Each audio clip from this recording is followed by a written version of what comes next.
da mitologia grega, são espíritos desencarnados desses primeiros gigantes. Esses gigantes de primeira geração tinham alma imortal porque foram gerados com o espírito de anjos rebeldes, mas seus corpos carnais eram mortais. Esses corpos eventualmente morriam ou suicidavam para evitar a dor do envelhecimento do corpo. Esses espíritos não eram permitidos no céu. Eles são os demônios de que fala Jesus no Novo Testamento. O crime por se gerar os Nefilim fez com que esses anjos progenitores, que eu chamo de passionais, fossem presos no abismo. E esses são os mesmos anjos das trevas que serão soltos do abismo no fim dos tempos, ao fim da punição por terem violado as leis da criação. Essa violação não é reconhecida na religião de Enoque, filho de Caim, baseada em culto ao sol, em misticismo e ciências secretas, que tem ritos de iniciação e sacrifícios, tem abominações tais como orgias e perversões, que foi criada antes do dilúvio. As pessoas de então sabiam que um julgamento viria, pois foram avisadas disso pelos próprios anjos caídos. Os adeptos dessa religião sabiam que precisavam encontrar um meio de proteger essas informações se quisessem que elas sobrevivessem a tal julgamento. Deve ser por isso que os filhos de Lameque, o da linhagem de Caim, incluindo sua filha Naamã, na geração seguinte às dos primeiros Nefilim, revigoraram a religião dos antepassados e encontraram uma forma de preservar seus ensinamentos. Eles teriam acomodado em 9 cofres 36.525 livros deixados por Enoque, através dos quais essas informações e ensinamentos teriam atravessado o dilúvio.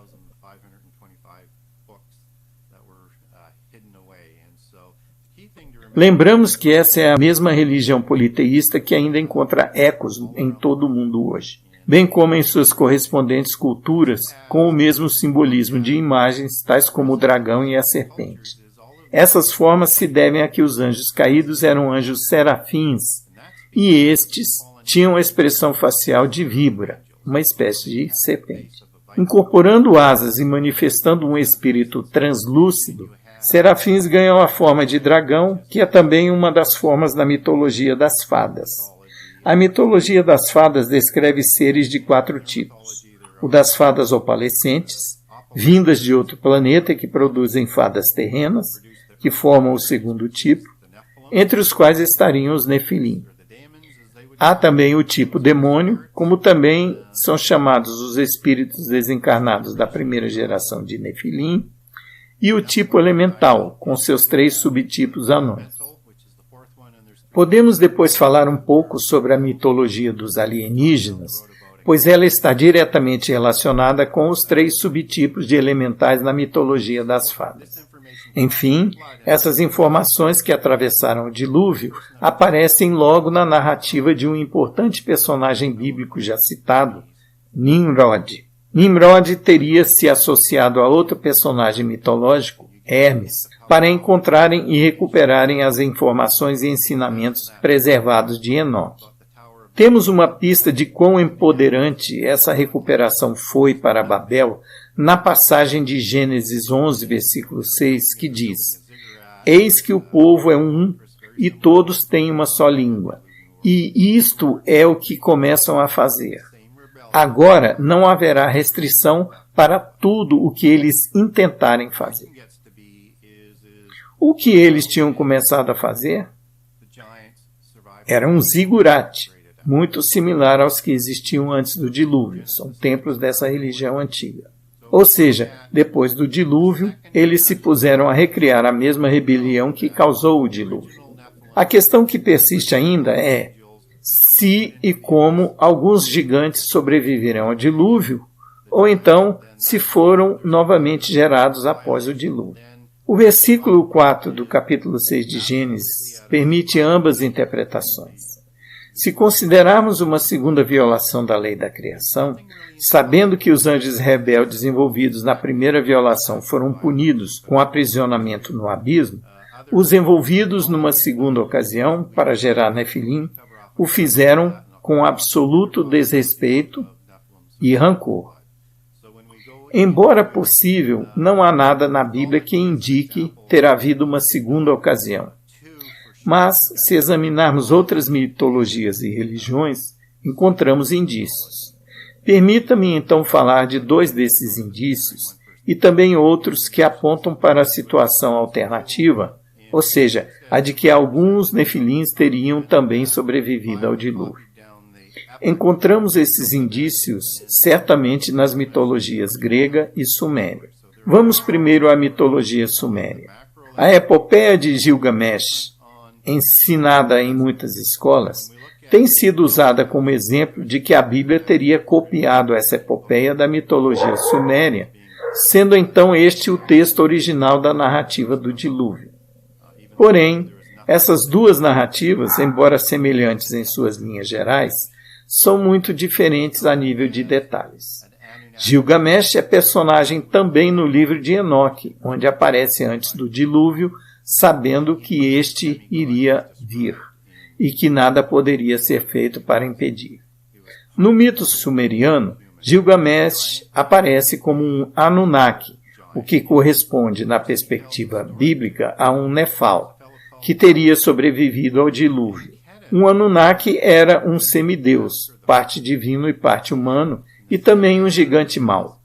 A pessoa para quem ele narra sua história, Enkidu, foi gerado depois do dilúvio, da mesma forma com que Gilgamesh antes do dilúvio, e dos demais Anunnaki e gigantes pré-históricos da mitologia suméria. Enkidu foi criado para contrabalançar o mal que Gilgamesh era capaz de fazer e fez como rei de Uruk, antes e depois do dilúvio. Mas os 2 se tornaram amigos e se aliaram na prática do mal. Enkidu é o segundo personagem introduzido nessa epopeia, também um semideus gerado de um encontro entre um deus e uma mulher humana. Essa epopeia conta também a história de um dilúvio centrada em um personagem cujo nome é, dependendo da tradução, Utnapishtim ou Ziusudra, rei da Suméria pré-diluviana.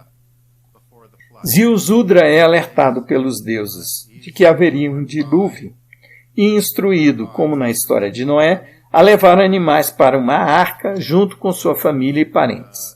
Podemos presumir que Gilgamesh era parente de Ziusudra.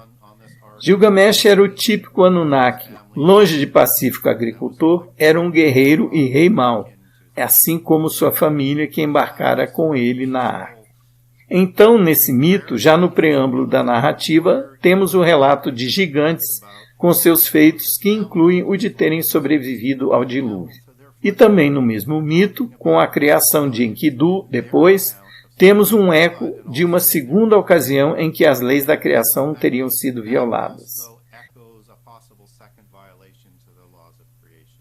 E na mitologia grega, se buscarmos por sobreviventes de um dilúvio, encontramos a figura de Pirra, casada com Deucalião. Pirra tem também outros nomes, especialmente nas religiões gnósticas, onde se acredita que o casal era o mesmo que o Noé bíblico e sua esposa. O que não deve ser verdade, pois Deucalião era filho de Prometeu, que na mitologia grega era um titã do grupo dos deuses terrenos. Temos aqui mais uma relação interessante, onde Deucalião era ou filho de um Nefal, ou ele mesmo um Nefal, filho de um deus titã. De qualquer forma, Deucalião era um Nefal. Na religião gnóstica, Pirra é também chamada de Noréia, e se acredita que esse nome é derivado de Naamã, que é a filha de Lemeque, descendente de Caim, de quem falamos no início. Temos então uma combinação de histórias com nefilim sobreviventes. Mas como pode ser? Quando procuramos por resposta nos registros pré-históricos disponíveis, a maioria dos relatos religiosos ou mitológicos fala de gigantes que sobreviveram a um dilúvio em uma arca ou numa montanha. Há também histórias de humanos, mas a maioria dos relatos sobre sobreviventes se referem a gigantes. Ainda, se buscarmos na religião gnóstica, que tem um certo brilho cristão, apesar de ser politeísta e essencialmente a mesma antiga religião de mistérios, ela inclui um personagem que também se chama Seth. A diferença com a Bíblia é que este Seth era um Anunnaki, de uma raça de gigantes oriunda de uma nuvem, talvez por manipulação genética. Em um dos relatos gnósticos, essa manipulação é semelhante à dos alienígenas abdutores que aparecem no mito dos extraterrestres. Temos assim um relato gnóstico de manipulação genética para criar seres supra-humanos ou nefilim. Isso também aparece na mitologia grega para criar seres como os centauros e outros tipos que já não existem, especialmente através do cruzamento de espécies distintas. Voltando à religião gnóstica, nela existem relatos bem específicos sobre Sodoma e Gomorra, que para eles não eram cidades do mal, pois na crença politeísta essas cidades eram da luz, onde essa raça de Nefilim teria se estabelecido depois do dilúvio. Aprendemos então que a tradição gnóstica registra o que seria uma segunda violação das leis da criação, ambas possíveis, ambas com evidências de terem ocorrido.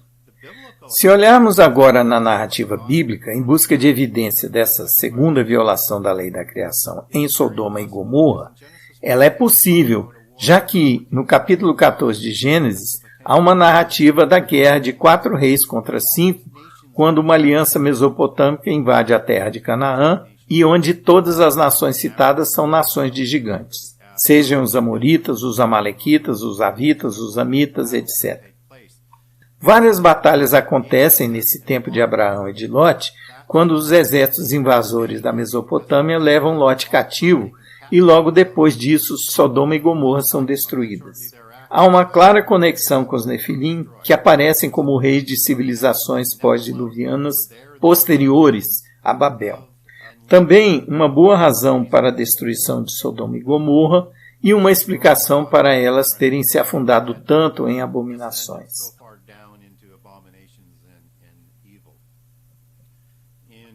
Se buscarmos agora nas Escrituras por passagens compatíveis com a tese de que gigantes teriam sobrevivido ao dilúvio, observamos que a narrativa do dilúvio diz, basicamente, que todos os seres humanos, a não ser os da arca, pereceram, junto com as criaturas da terra. Como então poderia ser isso? Ou teriam também sobrevivido alguns nefilim, ou teria havido uma segunda violação da lei da criação após o dilúvio. Vou então fazer uma observação que costuma ser desprezada.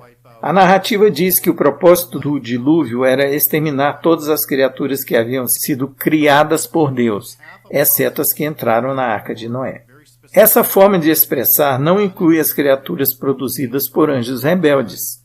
Quando consideramos como os nefilim foram criados, talvez nem todos tenham sido exterminados e talvez sejam verdadeiros os relatos mitológicos e de outras religiões e culturas sobre gigantes e criaturas semi-humanas que teriam sobrevivido ao dilúvio, refugiando-se em montanha, em nuvem ou em arca. Outra informação nas Escrituras que costuma ser menosprezada é a lista de nações que aparece em Gênesis 11 e em 1 Crônicas.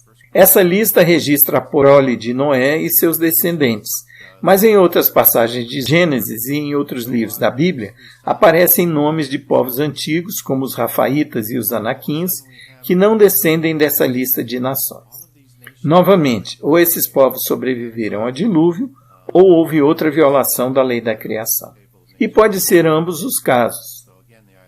Quanto mais penso no assunto, mais acredito ser mais provável que ambos os casos ocorreram. São tantas as nações que, de uma forma ou de outra, parecem ter sobrevivido ao dilúvio, pois seus nomes surgem do nada, que por isso eu chego a essa conclusão. Por exemplo, na lista de nações, Seir aparece como o povo que descende de Esaú, filho de Isaque, mas as esposas de Esaú vêm de povos que não se encaixam, a saber, dos amalequitas e dos horitas. Não há nada na lista de nações ou no Velho Testamento que descreva como os amalequitas e os horitas surgiram. Com relação aos amalequitas, quando examinamos o Antigo Testamento, eles aparecem envolvidos em casamentos híbridos, que produziram gigantes que se opunham à descendência de Isaque e Jacó. Podemos também encontrar relatos de outros povos que não eram gigantes, mas que, de alguma forma, teriam sobrevivido ao dilúvio, pois parecem vir de lugar nenhum e seus nomes não aparecem na lista de nações. Para citar dois exemplos, temos os cananeus e os quenizeus. A história diz que eles descendiam de Tubal-Caim. E essa origem pode explicar por que encontramos em certas mitologias, em religiões de mistérios e em ficções artísticas, relatos de descendentes da sexta geração de Caim que também sobreviveram ao dilúvio. Talvez a mais clara manifestação disso seja um recente filme sobre o dilúvio, onde o enredo insere Tubal-Caim na Arca de Noé. Há um mito gnóstico que afirma que Cam não era filho de Noé e sim descendente de Tubal-Caim.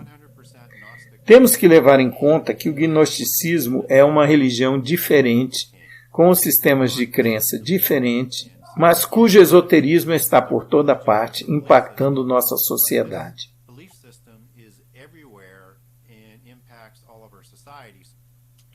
Quando falamos em mitos que sobrevivem hoje, muitos os reconhecem, por exemplo, no seriado do canal History Channel chamado Alienígenas do Passado. Gosto das informações apresentadas ali, entendo a perspectiva deles, mas não concordo com ela. A versão apresentada nesse seriado é a de que os deuses da pré-história eram alienígenas e não deuses. Porém, na perspectiva bíblica, esses alienígenas eram anjos rebeldes. Os relatos apresentados no seriado são extraordinários e pertinentes para o cristão poder entender a perspectiva deles e poder relacioná-la com as Escrituras. Por exemplo, quando se fala do mito dos alienígenas, muitos pensam na imagem de pequenos extraterrestres verdes ou cinzas. Já no mito das fadas, que tem uma classificação em tipos, temos os gnomos, os duendes e os elfos. Os duendes são pequenos, feios e esverdeados, semelhantes aos extraterrestres descritos em relatos atuais de experiências com objetos voadores não identificados. A associação importante aqui é a de que, no mito dos alienígenas pré-históricos, a narrativa descreve que eles tinham máquinas de voar e também que eles ofereciam tecnologias para evolução e raptavam humanos para experiências biológicas. Nessas duas mitologias, a dos alienígenas e a das fadas, acredita-se que essas máquinas de voar chegam à Terra através de portais, enquanto a Bíblia fala de poços do abismo chaveados que funcionam semelhantemente a portais.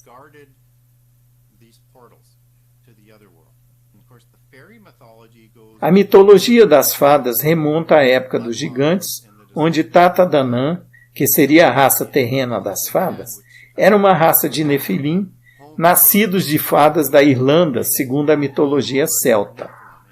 Quando procuramos por genealogias de linhagens que sobrevivem em parentesco com os Nefilim, encontramos a linhagem dragão, que é patriarcal, e a linhagem fada, que é matriarcal.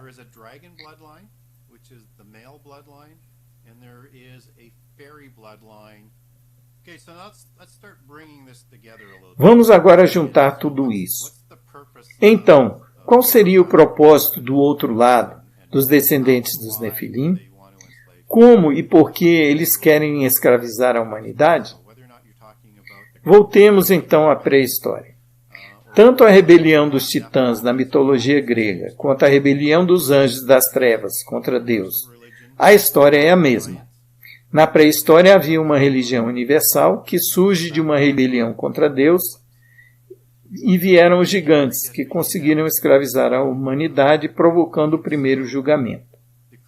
A criação desses gigantes e de seres semelhantes a serpentes na primeira geração, parecidos com os anjos serafins, não mais aparecem assim na sua descendência atual, com a qual Lúcifer estaria tentando se vingar. Tudo isso se conecta com a rebelião de anjos no céu. A humanidade foi destinada a ser elevada acima dos anjos, e isso os anjos rebeldes não queriam. Quando a profecia fala de rebelião, a que ocorrerá nos últimos dias será da mesma natureza da que ocorreu antes do dilúvio. O segundo julgamento apocalíptico será então pelo fogo e não pela água, como foi o primeiro. Quando essas forças e parcerias rebeldes se reergueram depois do dilúvio, Logo tentaram repetir a rebelião para escravizar a humanidade e submetê-la a uma religião mística universal. Isso ocorreu em Babel, onde Nimrod prefigurava o anticristo, usurpando o controle absoluto.